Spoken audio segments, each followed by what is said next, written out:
There isn't just one mistake BMW owners make after an oil change. There are 6. And most BMW owners make at least 2 of them every single time. You just paid $120, maybe $200, for a fresh oil change. Fresh filter, correct oil spec, torque on the drain plug. You did everything right. And then, within the next 30 minutes, you did something that started killing your engine. Not dramatically, not with smoke and alarms. Quietly, microscopically, in a way you won't even notice until the repair bill reads 5 figures. And here's the problem. This damage doesn't show up today. It shows up 30,000 miles later, when your engine is already worn past the point of easy repair. I'm going to show you the exact mistakes BMW owners make after an oil change. Things that feel completely normal, even logical, that are slowly destroying one of the most precisely engineered engines ever built. Be honest. How many of you start driving within 30 seconds of starting the engine? Drop a number in the comments. I want to know. Stay until the end, because mistake number 4 is the one that will make most of you say, "Oh damn, I actually do that." It's the one nobody talks about, and it might already be happening in your car right now. Let's get into it. Mistake number 1. Revving hard right after a cold start. Here's the scenario. You just done your oil change. Everything is buttoned up. You fire the engine, and you feel good about it. Maybe you blip the throttle. Maybe you pull out of the driveway and merge onto a main road within the first 60 seconds. This is one of the fastest ways to start destroying your BMW engine, and almost every owner does it. Here's what's happening inside that engine. Your oil has been sitting for hours, or days if the car was parked while you source parts. Oil drains down from the upper components under gravity. The valve train, the camshafts, the vano solenoids. They're sitting there dry, waiting. When you start the engine, oil pressure builds rapidly, but it takes between 3 and 7 seconds for full oil pressure to reach every critical surface. During that window, those components are running on residual oil film alone. This is where engine wear happens fastest. Not on a highway at 90 miles per hour. Right here, in the first seconds of startup, when components that cost thousands of dollars are grinding against each other with zero lubrication buffer. BMW's Vano's variable valve timing system, used across the N54, N55, B58, and S55, is entirely hydraulic. It uses engine oil pressure as its actuator. Push high RPM before that system is fully pressurized, and you're running it dry. Cold oil makes this worse. BMW specifies 0W30 or 0W40 in most modern engines to minimize the cold start viscosity penalty. But even with that spec, oil at 40 degrees Fahrenheit is dramatically thicker than oil at operating temperature, which runs between 230 and 250 degrees Fahrenheit on a BMW. Thick oil takes longer to flow, longer to film, longer to protect. The rule: after any oil change, let the engine idle for a minimum of 60 to 90 seconds before moving. Keep RPM under 2,500 until the coolant temperature gauge climbs off the bottom peg. On BMW's digital dash, wait until the temperature needle starts to rise. This isn't a suggestion. It's the difference between an engine that lasts 200,000 miles and one that doesn't make it to 100,000. Mistake number 2. Starting the engine without checking oil level first. I've personally seen engines fail within 10 minutes of an oil change because of this. Not seized. Failed. Spun bearings, oil starvation, destroyed bottom ends. And it happened because the owner assumed the fill was correct and just started driving. Most BMW owners skip this step every single time. If you've never checked your oil level after an oil change before starting the engine, you're in the majority. And that's a problem. Here's why. Oil change mistakes are common. A drain plug that's only finger tight will weep oil. A filter housing that's one turn shy of seated will seep. A shop that used a slightly different drain rate calculation may have underfilled by half a quart. Any of these scenarios means your engine is running on less oil than it needs. And you have no idea. BMW moved away from dipsticks starting with the E90 generation in 2006. Most N-Series and B-Series engines rely entirely on an electronic oil level sensor built into the oil pan, readable via iDrive under vehicle status. Here's the catch. That sensor needs the engine off, the car sitting level, and a 5-minute wait to give an accurate reading. If you do an oil change and immediately start the engine, the sensor reading is unreliable. Oil is still draining off the walls of the engine into the pan. Half a quart low on an N54 or N55, which holds 6.9 quarts total with filter, might sound negligible. It's not. BMW engines run high oil temperatures and high sustained loads.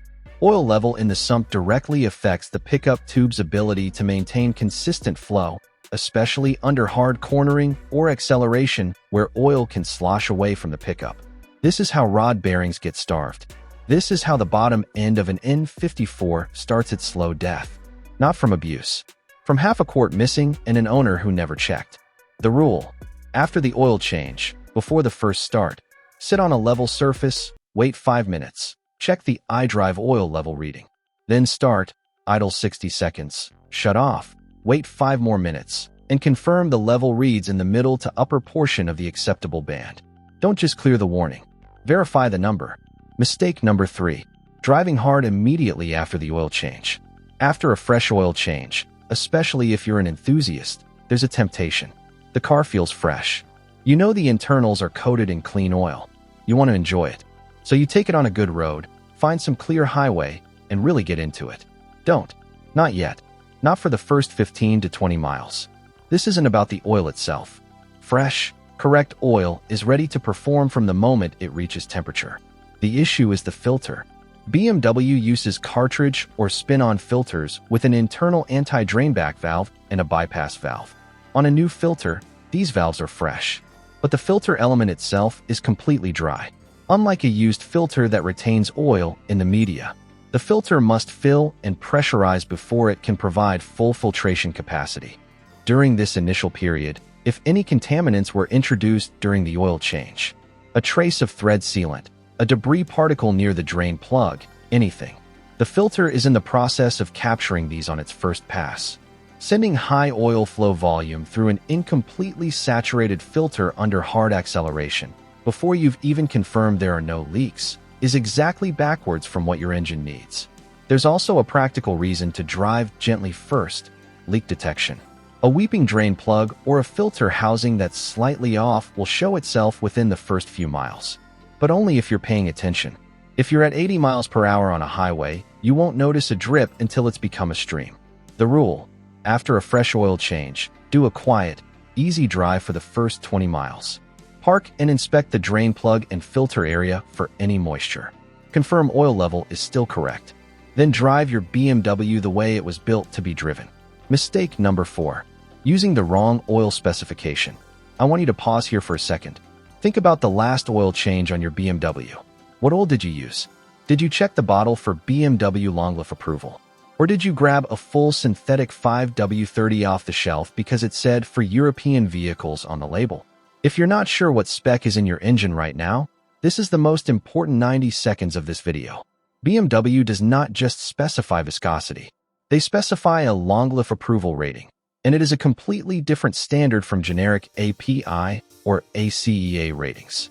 The two you need to know are BMW Longevity 04 or LL04, required for most N-Series and B-Series gasoline engines. The N54, N55, B58, S55, and N52. This spec limits SAPs, that's sulfated ash, phosphorus, and sulfur, to protect the catalytic converter and the direct injection system. Sulfated ash must be below 0.8% by weight. BMW Longevity 14FE+, required for newer B-Series engines calling for extended drain intervals in some markets. Here's what makes this dangerous. Not all oils labeled 5W30 or 0W40 are BMW LL04 approved. A generic full synthetic 5W30 might meet APIS N+, and ACEA A3B4, which sounds impressive, but still falls short on the specific additive package BMW requires. Generic oils without this approval can exceed the sulfated ash limit. Why does this matter? BMW's direct injection engines are hypersensitive to ash accumulation. High ash oils accelerate deposits on injector tips, in the combustion chamber, and most critically, in the Vanos system's oil control passages. Precision bores measured in microns. Partially blocked Vanos solenoids cause rough idle, power loss, fault codes, and eventually complete Vanos failure. A Vanos rebuild on an N54 costs $800 to $2,000 in labor alone. This is why BMWs get a reputation for being expensive to own. It's not always the engine.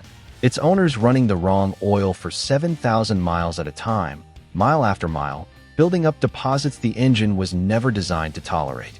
The brands that offer confirmed LL04 approved variants include Castrol Edge Professional, Leaky Moly Mologen, Pennzoil Platinum Euro, and Mobil 1 ESP.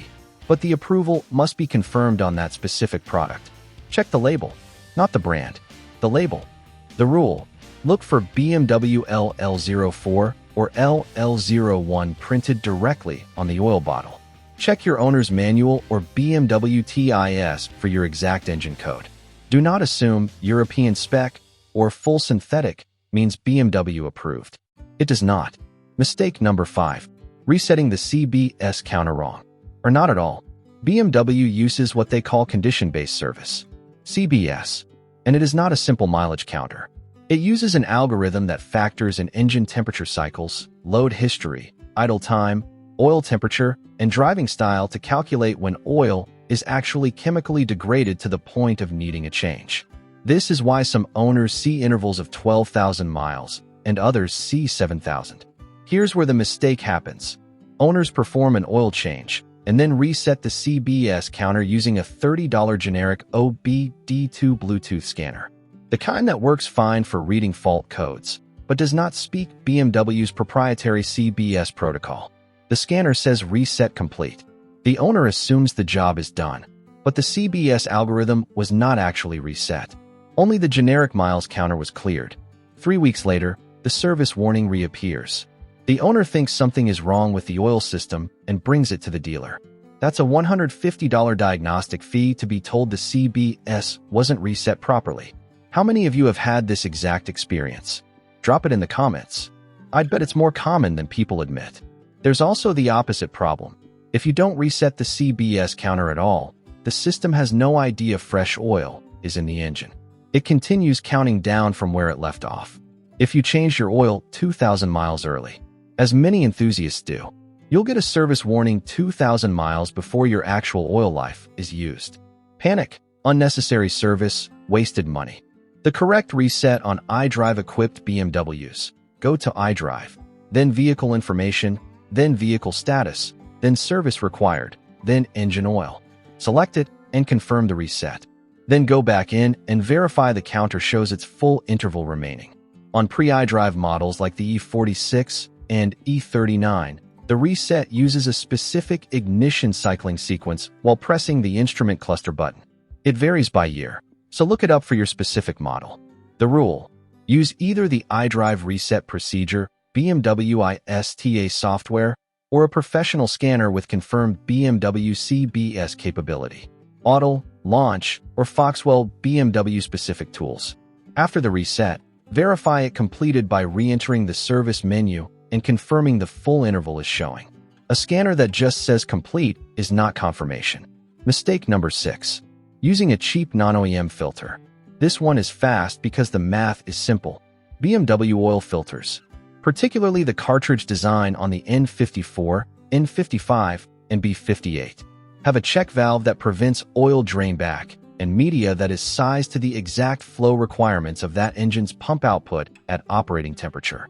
Cheap aftermarket filters have been torn down and documented across enthusiast forums and independent testing, showing thinner media, weaker bypass valves, and anti-drainback valves that fail open. A filter with a failed anti-drainback valve means every cold start is a dry start for the upper engine. The oil drains back into the pan overnight, and the filter has to refill before pressure reaches the valve train. On a BMW with Vanos, this is how you accumulate 3 to 5 seconds of dry valve train operation every single morning. Multiplied across 100 cold starts. Multiplied across 3 years of ownership. This is how expensive engines die quietly. BMW OEM filters cost between $12 to $20. Mall and Man, the actual OEM suppliers to BMW, sell equivalent filters for $10 to $18 through reputable parts channels. There is no meaningful savings in going generic on an engine that costs $8,000 to $15,000 to rebuild. The rule: use BMW OEM, MAL, or MAN filters. Nothing else. 6 mistakes. And here's the truth. If you've ever done even one of these, your engine is already seeing where you cannot reverse. You can slow it down. You can stop it from getting worse. But the miles where it ran low, or cold, or on the wrong oil, those miles are already recorded in metal. The good news: from today forward, it costs almost nothing to do this right. Idle for 90 seconds. Check your level before you start it. Drive gently for the first 20 miles. Use LL0 for approved oil. Reset CBS with the right tool. Buy the OEM filter. BMW builds some of the most capable engines in the world. The B58 is regarded by engineers across the industry as one of the finest straight-six engines ever produced. The N54 powered some of the most legendary modified builds in BMW history. These engines are not fragile, but they are precise, and precision rewards care. The difference between a BMW engine that goes 200,000 miles and one that needs a rebuild at 90,000 is not luck. It's maintenance done correctly every single time. If this helped you, subscribe. I cover BMW ownership, maintenance, and diagnostics every week. Drop your engine code in the comments and tell me which mistake you've been making without knowing it. I read every single one. See you in the next one.